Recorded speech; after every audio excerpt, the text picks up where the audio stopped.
जय हिंद दोस्तों, स्वागत है आप सभी का आपके अपने YouTube चैनल जैकपुर पे। तो आज के इस वीडियो में हम लोग क्लास 9 का हिंदी का जो आप लोगों का वीकली टेस्ट होने वाला है 14 तारीख को यानी 14 दिसंबर को, उसके लिए हम लोग मोस्ट इंपॉर्टेंट सवाल लेकर आए हैं। तो वीडियो काफ़ी इंपॉर्टेंट होगा, शुरू से लेकर अंत तक बने रहिए। और साथ ही साथ यदि आप हमारे चैनल पर पहली बार आए तो सब्सक्राइब कर लीजिएगा, घंटी वाले आइकन को जरूर प्रेस कीजिए ताकि आने वाली हर एक वीडियो का नोटिफिकेशन आपके मोबाइल पर जाए। इसके साथ ही आप लोग जो है फाइनल एग्जाम की तैयारी भी आप लोग अच्छे से चालू कर दीजिए, हमारे चैनल के माध्यम से भी किया जाएगा। तो चैनल को अगर सब्सक्राइब नहीं किया होगा तो कर लीजिएगा। सबसे पहला सवाल, खेतों में दूर तक जो है क्या फैली हुई थी? आपको पता नहीं, कोमल हरियाली क्या फैली हुई थी बाबू? कोमल हरियाली फैली हुई थी। सूर्य की किरणें किस पर पड़ रही है? सूर्य की जो किरणें पड़ रही है वो हरियाली के ऊपर पड़ रही है, ठीक है। तिनकों के तन कैसे होते हैं? तिनकों के तन कैसे थे ये आपको बतानी है। तो हरे हरे थे। कैसे थे? हरे हरे थे। रुधिर का क्या अर्थ होता है आपको बतानी है। तो रुधिर जो होता है उसका अर्थ होता है रक्त यानी कि खून, ठीक है। अगले सवाल पे ये कह रहा है कविता में प्रयुक्त श्यामल का अर्थ क्या है? तो कविता में प्रयुक्त श्यामल जो है उसका अर्थ होता है हरी भरी, ठीक है। नभ का पर्यायवाची क्या होता है? तो नभ का जो पर्यायवाची होता है वो आकाश होता है। नेक्स्ट आते हैं, चिर निर्मल का क्या अर्थ होता है? तो चिर निर्मल का अर्थ है आपका ऑप्शन नंबर ए, बहुत स्वच्छ। नील फलक का क्या अर्थ होता है आपको बतानी है। तो नील फलक का जो अर्थ होता है वो होता है नीला आकाश, ठीक है।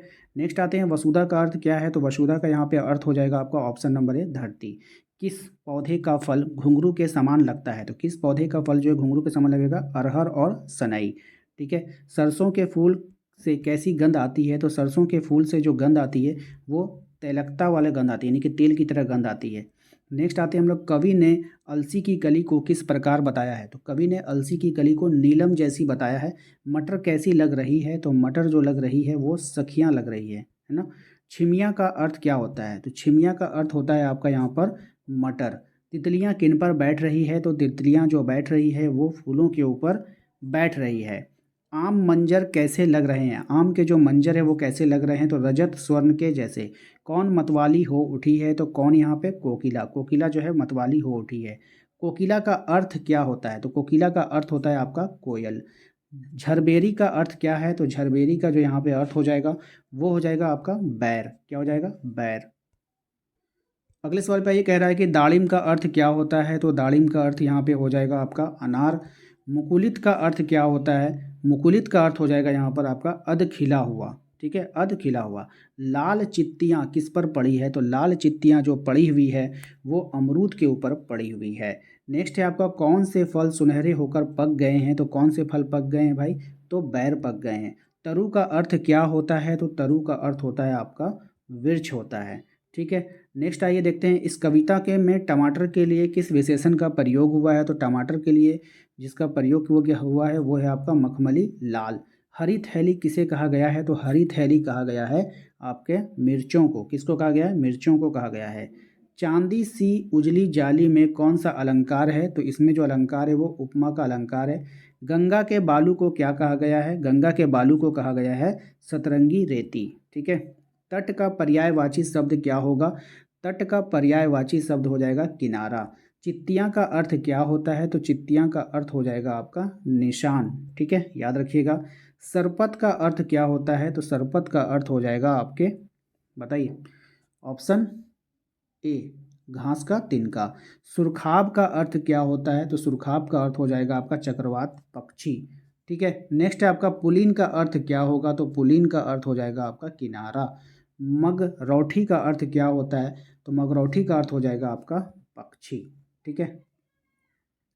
अगले सवाल पे आइए, क्वेश्चन नंबर 35 में कह रहा है हिम आतप का अर्थ क्या होता है? हिम आतप, हिम आतप का अर्थ होगा सर्दी का धूप। निसी का पर्यायवाची क्या हो जाएगा? तो निसी का पर्यायवाची हो जाएगा आपका रात, ठीक है। तारक किसे कहते हैं आपको बतानी है। तारक किसे कहते हैं? तो तारे को कहते हैं। नीलम किसे कहा जाता है? तो नीलम कहा जाता है आपका नीले रंग के कीमती पत्थर को। अगले सवाल पे आइए, आच्छादन का क्या अर्थ होता है? तो आच्छादन का अर्थ होगा यहाँ पर छाना, ठीक है। निरूपम किसे कहते हैं? तो निरूपम यहाँ पे कहा जाएगा अनोखा को। हिमांत किसे कहा जाता है? तो हिमांत कहा जाएगा आपके, बताइए, सर्दी की समाप्ति को। सिंग स्निग्ध किसे कहा जाता है? तो ये कहा जाता है स्नेह भरा को। जन का पर्यायवाची क्या होता है? तो जन का यहाँ पे जो पर्यायवाची हो जाएगा वो लोग हो जाएंगे।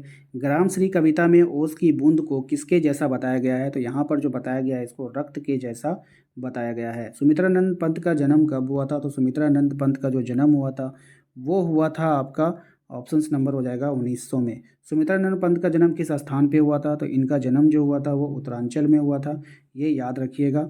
ठीक है, अगले सवाल पे आइए। क्वेश्चन नंबर 47 में किसके आह्वान पर उन्होंने कॉलेज छोड़ दिया था? तो किसके आह्वान पर? महात्मा गांधी के आह्वान पर। पंत की शिक्षा कहाँ हुई थी?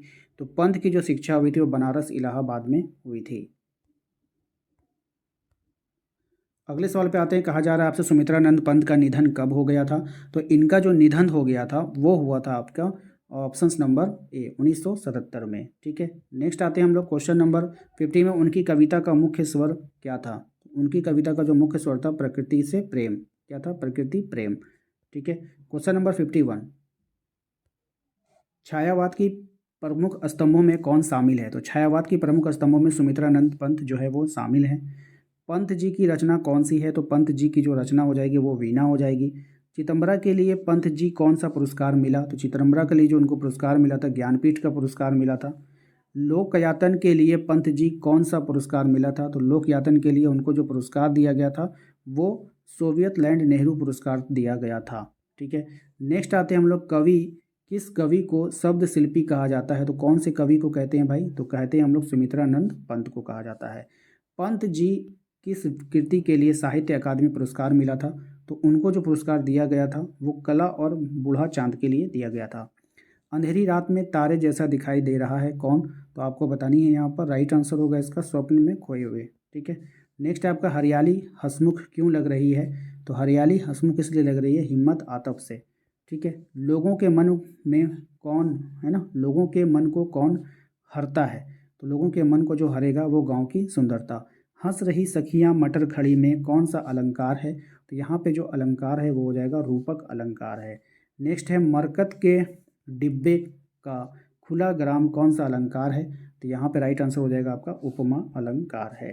ठीक है, क्वेश्चन नंबर 32 पे आइए। 62 पे कर रहा है आलसी का फूल कौन से रंग का होता है? तो आलसी का जो फूल होता है ना वो होता है आपका नीला रंग का होता है। तितलियां देखने में कैसी लग रही है? तो तितलियां जो देखने में लग रही हैं वो फूलों की तरह लग रही है। आंवली, आंवली का अर्थ क्या होता है? आपको बतानी है यहाँ पे जो आंवली है इसका अर्थ बताना है। इसका अर्थ हो जाएगा आपका ऑप्शन नंबर है छोटा गाँव। ठीक है, हरना किसे कहते हैं? अब यहाँ पे हरना वर्ड इस्तेमाल किया गया है तो ये आकर्षित करना। हरना मतलब आकर्षित करना। वृयंत किसे कहते हैं?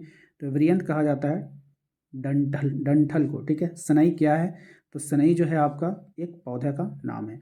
ठीक है, नेक्स्ट आइए अगले सवाल पे। कह रहा है आपसे कि किंकिनी का अर्थ क्या होता है? तो किंकिनी का जो अर्थ होगा वो आपको बतानी है। राइट आंसर करधनी। किसकी पोटियाँ मखमली है? तो किसकी पोटियाँ मखमली है? तो राइट आंसर हो जाएगा मटर। ठीक है, नेक्स्ट आइए। पालक कैसे दिखाई दे रहे हैं? तो पालक जो दिखाई दे रहे हैं लहलहाते हुए दिखाई दे रहे हैं। तो आशा करते हैं आप लोगों को आज का ये वीडियो पसंद आएगा। वीडियो अच्छा लगा तो लाइक करके चैनल को सब्सक्राइब कर लीजिएगा। घंटी वाले आइकन को जरूर प्रेस कीजिए ताकि आपकी परीक्षा की तैयारी अच्छे से हो पाए। व्हाट्सएप ग्रुप यदि आपको ज्वाइन करना है तो लिंक हमने डिस्क्रिप्शन में डाल रखा है, वहाँ से जाकर आप लोग ज्वाइन कर सकते हो या फिर दिए गए नंबर पर भी संपर्क कर सकते हो।